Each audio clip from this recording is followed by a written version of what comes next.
Some people less astute than the average X-ray student have wondered where X-rays come from. Maybe they're created by magical wizards. Maybe they're harvested from unicorns. Maybe X-rays aren't real at all. Obviously, you understand that X-rays are real, and this lesson is about the main principles of X-ray production. X-rays are real, and they have to be created in a very specific way. There's really 3 requirements of X-ray production: a source of electrons, a means of rapidly accelerating or energizing those electrons, and finally a means of rapidly decelerating or de-energizing those electrons. If any of these requirements are missing, X-rays will not be produced. In radiography, all 3 steps of X-ray production take place inside of the X-ray tube. Electrons are produced in the X-ray tube at the cathode filament. The specific process is called thermionic emission, which is the release of electrons, ions, in response to heat. And so it makes sense that it's called thermionic emission. A current running through the filament causes it to become extremely hot. So hot that electrons are actually dissociated from the metal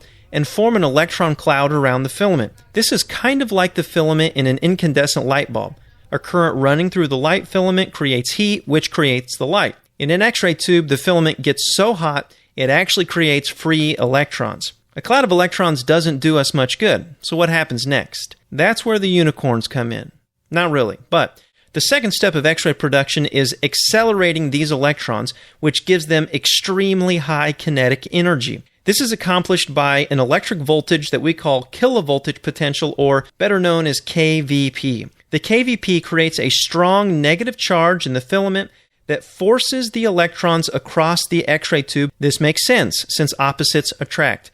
The electrons are repelled by the negatively charged cathode and attracted to the positively charged anode. The last step in X-ray production is decelerating the electrons. These highly energetic electrons slam into the anode of the X-ray tube, and in the process of decelerating, they actually release their energy as heat and, more importantly, as X-rays. The number of X-rays and the energy of X-rays are actually controlled by you, the technologist, using the MA and the kVp. Increasing the MA, or the tube current, increases the number of electrons produced in the X-ray tube. Increasing the number of electrons increases the number of X-ray photons. And this is the idea of intensity. The effect of kVp is slightly different. Increasing kVp, which is the tube potential, increases the energy of the electrons in the X-ray tube, and increasing the electron energy actually results in increased X-ray energy. So that makes sense. In summary, X-rays are not produced by magic or by unicorns. X-ray production requires 3 basic things: a source of electrons through thermionic emission, a means of accelerating those electrons, that's the kVp, and a means of decelerating the electrons, which is what happens when the electrons slam into the anode. MA is used to control the number of X-rays, and kVp is used to control the energy of those X-rays.